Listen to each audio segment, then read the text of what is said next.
Dernièrement, j'ai reçu, pour l'anecdote, les évêques de la Cinco, le jour où ils ont élu leur nouveau président, leur nouveau bureau. Et dans nos discussions, je ne vais pas les dévoiler ici, mais il y a eu une demande allant dans ce sens. Mais ma réponse était claire. J'ai dit, mais seigneurs, je suis à votre disposition. Je ne demande que ça. Mais dites-moi, comment vais-je m'y prendre? J'ai pris l'exemple que de trois opposants. J'ai commencé par Martin Fayoulou. J'ai dit, mais il n'a jamais reconnu les résultats des dernières élections. Comment est-ce qu'il acceptera ma main tendue? Moïse Katumbi était prêt à faire la même chose, ou il avait même fait la même chose, mais grâce, évidemment, à la pression des siens, il a accepté qu'il rentre dans les institutions, mais lui reste borderline. Joseph Kabila, n'en parlons pas. Lui, il a carrément boycotté les élections et prépare une insurrection, parce que l'AFC, c'est lui. Donc, dites-moi, M. Mouzito, hommage à lui, lorsque nous avons terminé la 6e revue avec le FMI, premier fait dans l'histoire de la République démocratique du Congo. Jamais les revues avec le FMI n'avaient été jusqu'à leur terme dans notre pays. C'est la première fois que ce gouvernement arrive, et c'était sous la direction du ministre des Finances, Nicolas Kazadi, que l'on jette en pâture aujourd'hui. Mais Adolphe Mouzito m'a envoyé un message de félicitations. Et lui, il est très bien outillé pour savoir ce que ça signifie. Vous voyez, mais il n'est pas au gouvernement, il n'a pas de privilèges, il reste objectif. Ça, c'est des vrais hommes d'État. C'est ça que nous devons voir dans notre pays. On parle de...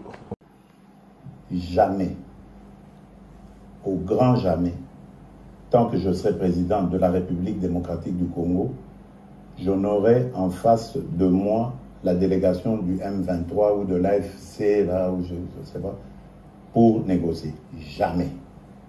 Ce que j'ai dit, c'est que je veux parler avec le Rwanda. Pas négocier, vous avez raison. Parler avec le Rwanda. Pour demander à M. Kagame, criminel de son État, qu'est-ce qu'il a à voir contre mon peuple? La République démocratique du Congo, à l'époque, République du... Alors vous allez rentrer dans un pays où le dollar est en hausse. Permettez-nous de parler un peu de la situation actuelle de notre pays. Dollar en hausse, pouvoir d'achat en baisse. Que fait le président de la République, candidat élu il y a 8 mois aujourd'hui, réélu président de la République? Qu'en dit-il? Il se solidarise évidemment avec la population. Je sais que ça fait partie d'un de mes engagements, celui de réduire le pouvoir d'achat. Et la première ministre, Madame Judith Souminois, est très très bien outillée et instruite pour faire face à ce genre de choses. Hier, il y a eu la commission ECOFIR qui s'est réunie sous la présidence du vice-premier ministre, ministre de l'économie, M. Moukoko Samba, et qui a pris un train de mesures qui, je suis certain, vont baisser la tension sur les marchés.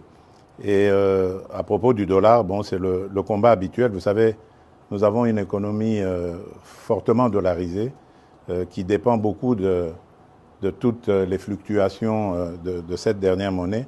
Et nous essayons de prendre des mesures assez urgentes, mais qui seront difficiles évidemment à mettre en œuvre parce qu'il faut inverser la tendance actuelle à faire dépendre notre économie de l'importation en produisant localement. C'est pour ça que nous avons un fameux programme très ambitieux d'ailleurs agricole pour essayer de nous mettre à l'abri de ce genre de choses. Et il y a des inspecteurs aujourd'hui, des inspecteurs économiques qui sont lancés sur les marchés pour surveiller aussi la façon dont les prix sont fixés. Parce qu'attention, ça peut aussi être une cause ou une raison de sabotage. Vous savez que nous sommes un pays en guerre. Nos ennemis essayent de nous déstabiliser de toutes les manières qu'ils soient. Ils le font par la guerre et peuvent le faire autrement aussi par la hausse des prix. Ennemis internes et externes, j'entends, parce que beaucoup de ceux qui nous combattent à l'intérieur sont passés par les affaires dans ce pays détiennent beaucoup de mécanismes pour jouer aussi sur les prix. Donc c'est un combat en permanence. Moi, ce que je veux dire à nos compatriotes, c'est que ça fait partie de mes 6 engagements. Qu'ils ne me jugent pas maintenant. Nous venons à peine de nous installer. Vous avez vu tout ce remue-ménage qu'il y a eu depuis les élections. Le gouvernement souminois ne vient vraiment que de prendre les choses en main. Qu'ils continuent à nous faire confiance. Ils m'ont fait confiance le 20 décembre 2023. Eh bien, qu'ils continuent à me faire confiance. Je respecterai mes 6 engagements jusqu'au dernier. Bien sûr. Et à l'époque, il n'y a pas eu de sondage d'opinion, mais votre cote était très haut. Mais depuis lors, il y a comme, le mot peut-être est fort, un désamour à votre égard. Désamour, je ne dirais pas. Je n'ai pas fini ma question. Ah, pardon. Lorsqu'on parle avec des gens, oui. Ils vous disent « je suis tshisekédiste, mais Étienne ». Mais pas tshisekédiste Félix. Il a oublié ce que papa avait dit, le peuple d'abord. Qu'en dites-vous? Bon, d'abord, je respecte leur choix. C'est la démocratie. Moi, je n'ai jamais exigé à quelqu'un de m'aimer. C'est d'une part.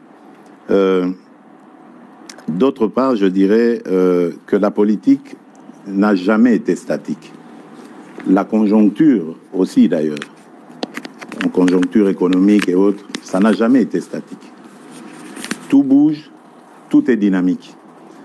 Et donc, dans la vie d'un État, où la vie d'un État n'a jamais été un long fleuve tranquille, il y a des hauts et des bas. Surtout nous, qui sommes exposés aujourd'hui à d'autres difficultés nous imposées, comme la guerre à l'Est. Donc ça ne peut pas être facile. Mais le mieux à faire, pour moi, c'est déjà d'accepter d'affronter ces défis. Et de croire qu'on va les relever. Parce que j'y crois. Il y a de la stratégie derrière. Ne vous en faites pas. Ceux qui disent que j'ai oublié le peuple d'abord se trompent complètement. Parce que je dors et je me réveille en pensant au peuple congolais.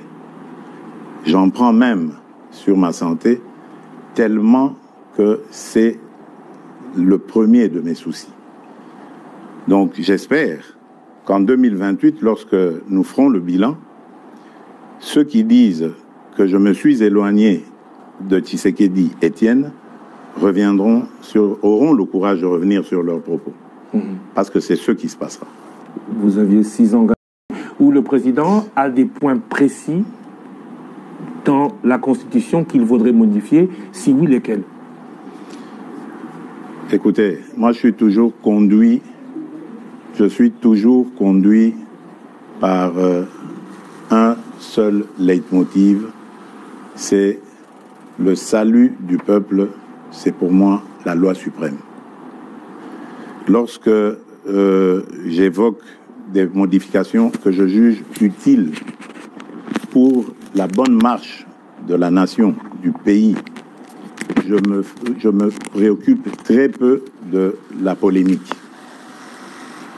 Je n'y regarde même pas.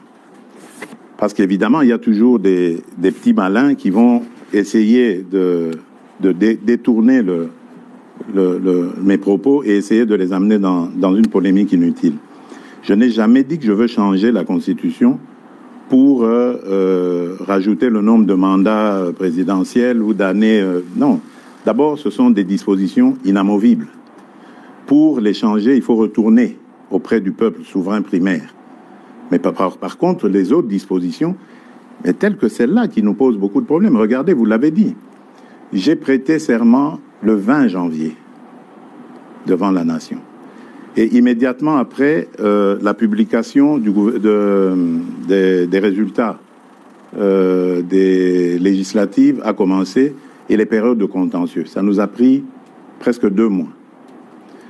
Publication, contentieux, etc., retour, annulation et tout le bazar.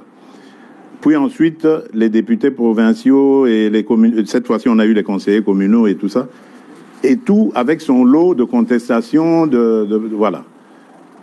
Donc, en peu de temps, ça nous a pris, je ne sais combien de temps. Le gouvernement, pour le faire, on a mis 1 mois. Normalement, la première ministre et moi, le temps de la nommer et puis de discuter.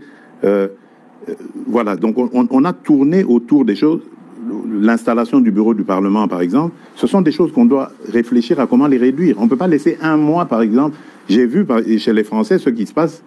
Dès qu'on a le Parlement, enfin l'Assemblée nationale, ils prennent pas beaucoup de temps pour la validation de mandat.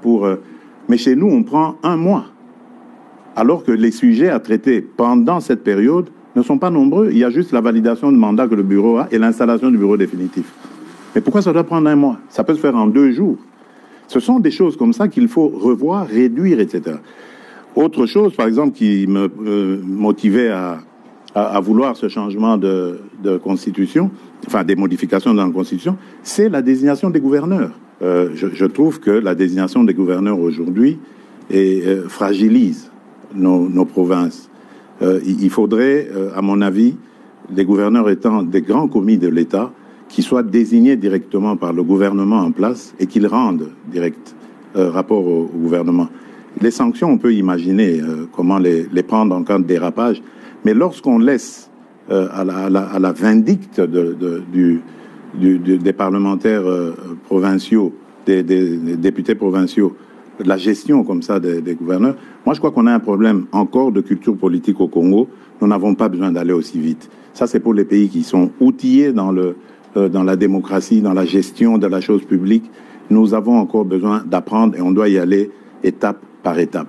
La réforme sur cet éclatement de l'administration a été très très mal faite à mon avis et précipitamment, et il faut revoir. Voilà pourquoi moi j'ai parlé à un certain moment de réunir une grande commission nationale de plusieurs experts, une commission multidisciplinaire qui ferait qu'on prendrait en compte tous les vrais problèmes de la nation, mais par des nationaux, pour avoir une constitution adaptée à nos vrais problèmes, pas celle qu'on a eue, qui nous a été parachutée venue des laboratoires étrangers.